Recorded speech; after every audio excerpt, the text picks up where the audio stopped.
Hello दोस्तों, स्वागत है आप लोग के प्यारे से यूट्यूब चैनल पे physics bye Sanjeet sir classes में।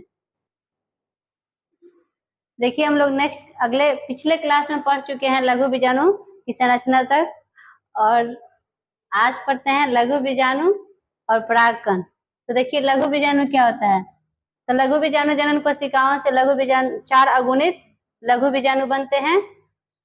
ये लघु बीजाणु अगुणित होते हैं। नेक्स्ट है परागकण। तो परागकण क्या होता है। तो लघु बीजाणु जो विकसित होता है वो परागकण का निर्माण करता है, और ये परागकण पुष्प के परागन में सहायक होता है। मतलब परागकण के द्वारा ही पुष्प में परागन की क्रिया संपन्न होती है, और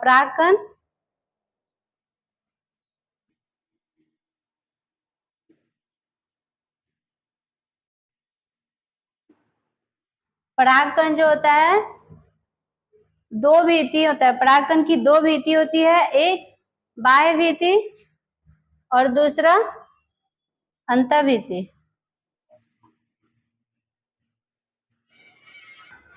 तो देखिए, परागकण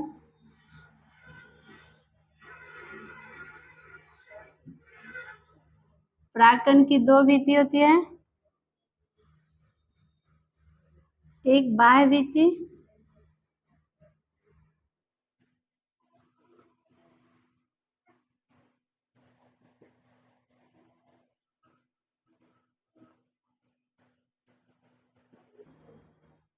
और दूसरा अंतःभीति।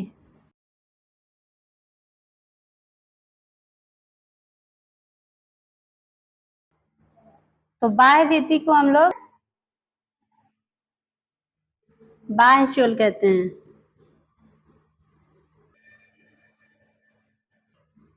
बाह्य चोल या बाहरी चोल कहा जाता है, और वहीं अंतःभीति को अंतस्थ चोल कहा जाता है। तो देखिए, परागकण दो भीति से बना होता है, जिसके बाहरी भीति को बाह्य चोल और आंतरिक भीति को अंतस्थ चोल कहते हैं। और ये बाह्य भीति जो होता है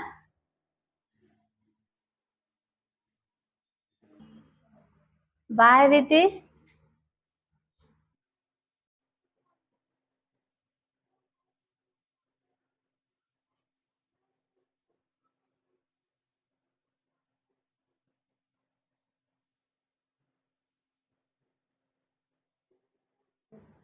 तो देखिए,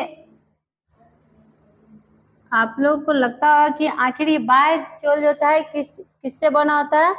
तो बाह्य चोल जो होता है स्पोरो पोलिनिन से बना होता है, जबकि ये अंतःचोल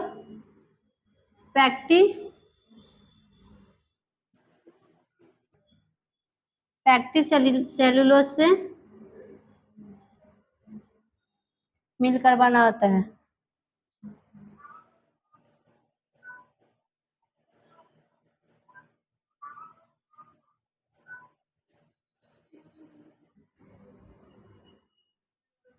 तो देखिए, बाह्य चोल जो होता है स्पोरोपोलिलीन का बना होता है, और वहीं अंतःचोल जो होता है पैक्टी सेलुलोज का बना होता है। नेक्स्ट है लघु युग्मनज। तो लघु युग्मनज क्या होता है।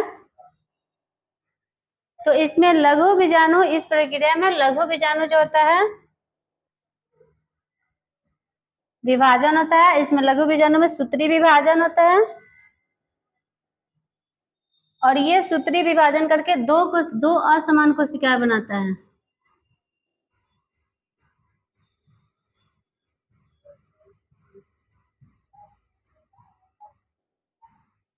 तो देखिए, लघु बीजाणु में सूत्री विभाजन होता है, जिसके फलस्वरूप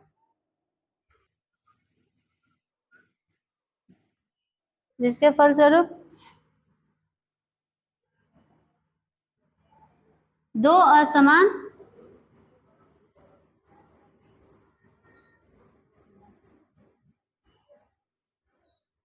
कोशिकाओं का निर्माण होता है।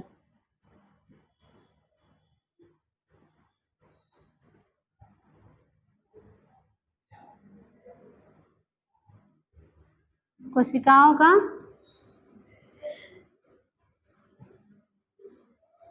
निर्माण होता है,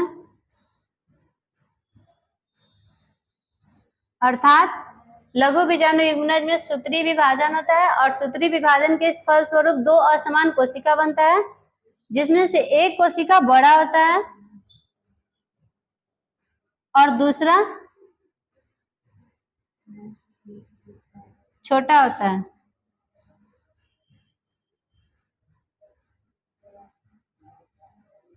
एक कोशिका बड़ा होता है तथा दूसरे कोशिका छोटा होता है। इनमें से बड़ी कोशिका को कायिक कोशिका कहते हैं और छोटी कोशिका को जनन कोशिका कहते हैं।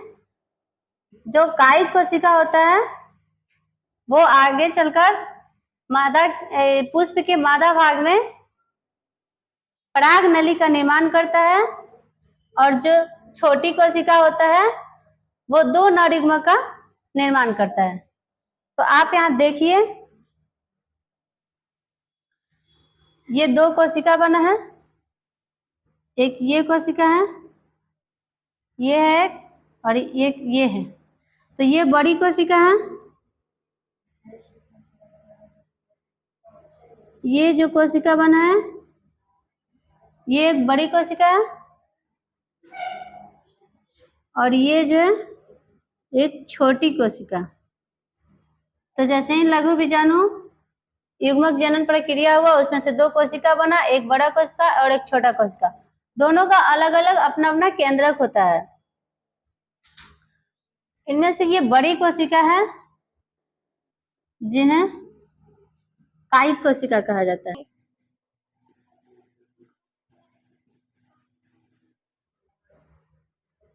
इसको कायिक कोशिका बोला जाता है।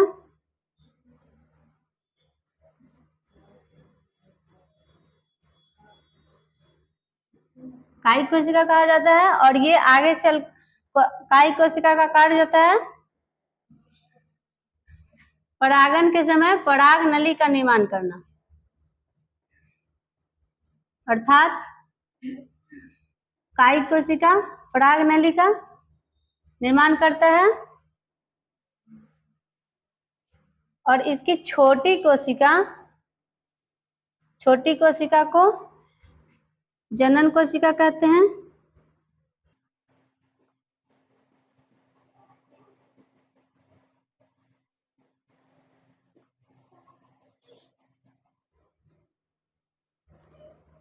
जनन कोशिका कहते हैं जो दो नर युग्मक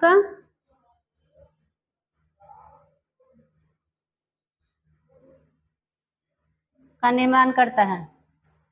तो ये जनन कोशिका जो होती है दो नर युग्मक बनाता है और वहीं जो बड़ी कोशिका कायिक कोशिका होती है वो पराग नली बनाता है। नेक्स्ट है, अब इनमें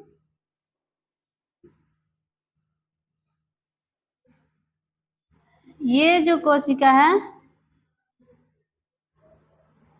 इस कोशिका को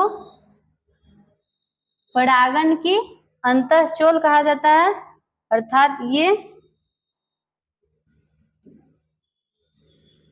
परागन की अंतःचोल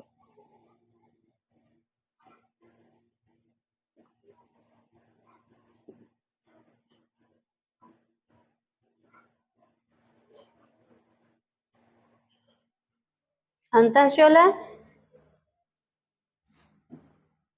और ये जो कोशिका है, सॉरी ये जो भित्ति है,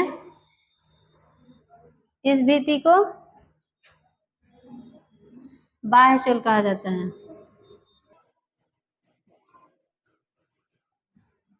बाह्यचोल कहा जाता है। अब देखिए, ये जो दो बाह्यचोल है उनके बीच में ये जो गोलाकार संरचना है ये एक छिद्र है, इसे जनन छिद्र कहा जाता है और ये जनन में सहायक होता है। तो इस प्रकार से आप लोग परागन की संरचना को देखें और देखिए कि जैसे ही लघु बीजाणु युग्मनज होता है और इसमें समसूत्री विभाजन होता है तो दो असमान कोशिकाओं का निर्माण होता है, जिनमें से एक बड़ा कोशिका और दूसरा छोटा कोशिका होता है। बड़ा कोशिका को कायिक कोशिका कहते हैं और छोटा कोशिका को जनन कोशिका कहते हैं। और ये बड़ा कोशिका जो होता है परागन के समय पराग नली का निर्माण करता है, तथा छोटा कोशिका जो होता है वो 2 नर युग्म का निर्माण करता है। और इसके बाहरी जो भित्ति होती है उसे हम लोग अंतःशोल कहते हैं, क्योंकि परागन दो भित्तियों से ढका होता है, जिनमें से बाहरी को बाह्य शोल कहते हैं और अंतर वाले परत को अंतःशोल कहते हैं। और बाहरी शोल एस्पोरोपोलिन की बना होता है और वह अंतःशोल जो होता है पैक्टिक सेल्यूलोज का बना होता है। और ये 2 बाह्य भित्तियों के बीच, मतलब बाह्य भित्तियों के बीच में गोले एक छिद्र पाया जाता है, जिसे जनन छिद्र कहते हैं। नेक्स्ट, परागन जनित एलर्जी। तो देखिए परागन जो होता है वो एलर्जी का कारक भी होता है। तो परागन से एलर्जी जैसी बीमारियां भी होती हैं। और ये किस तरह से होता है, तो देखिए कुछ घास में होता है, घास वाले परागन से, जो घास में परागन पाया जाता है उससे भी होता है एलर्जी। और कुछ वृक्ष होता है उनमें भी जो परागन होता है एलर्जी का कारक होता है। तो आप लोग देखिए घास में दूब घास, रैगवीड तथा पार्थेनियम, इन सब घासों से एलर्जी, ये सब एलर्जी का कारक है। और वृक्ष में देखते हैं देवदार तथा यूकैलिप्टस, ये दोनों वृक्ष भी परागन का कारक है।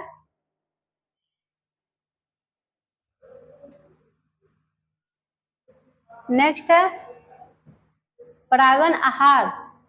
तो देखिए परागन आहार का अर्थ होता है परागन को आहार के रूप में भी हम लोग ग्रहण करते हैं,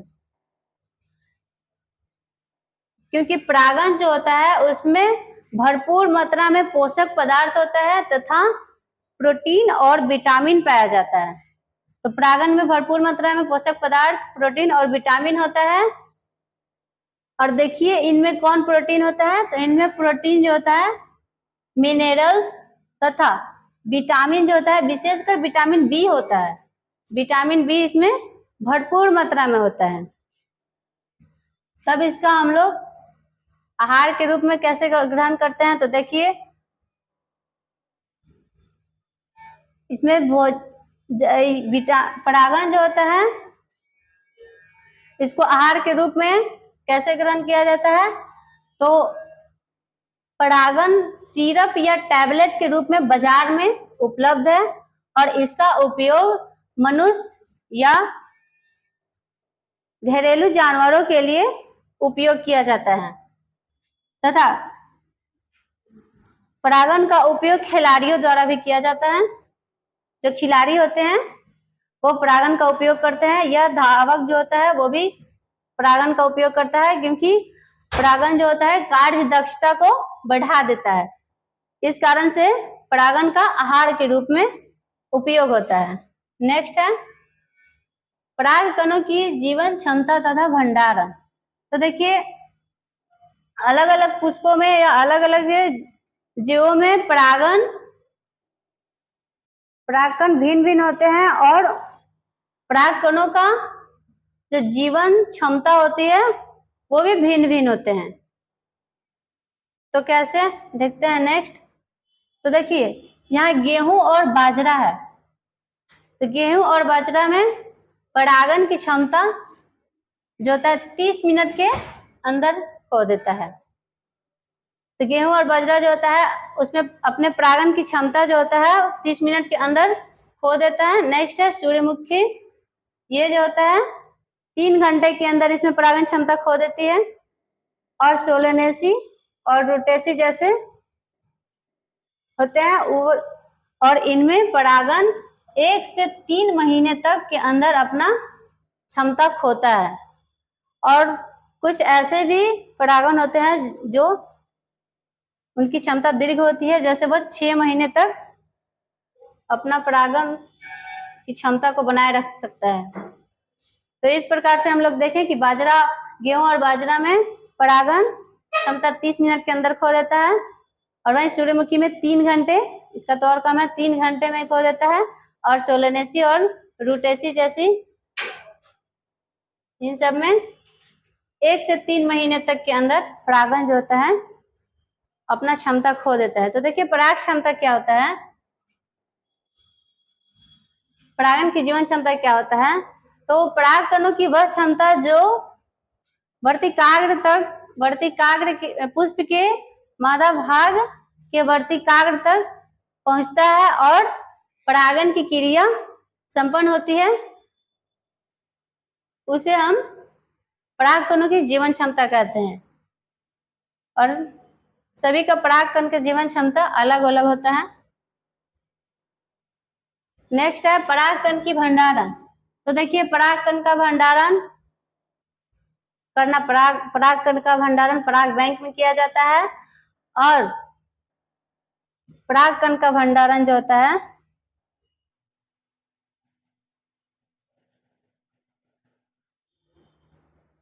पराग कण का भंडारण द्रव नाइट्रोजन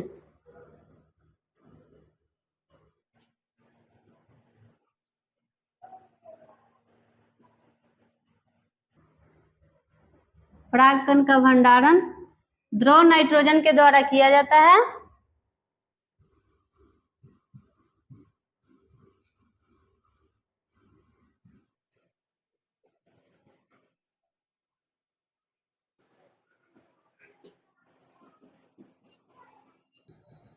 तो देखिए पराग कण का भंडारण द्रव नाइट्रोजन के द्वारा किया जाता है और जिसका तापमान -196 डिग्री सेल्सियस होता है।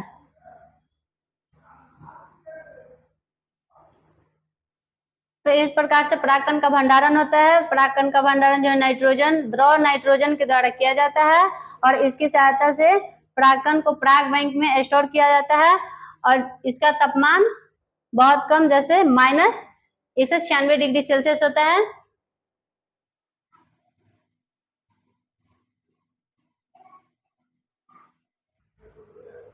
तो चलिए दोस्त, आज के लिए इतना ही। धन्यवाद, मिलते हैं अगले क्लास में।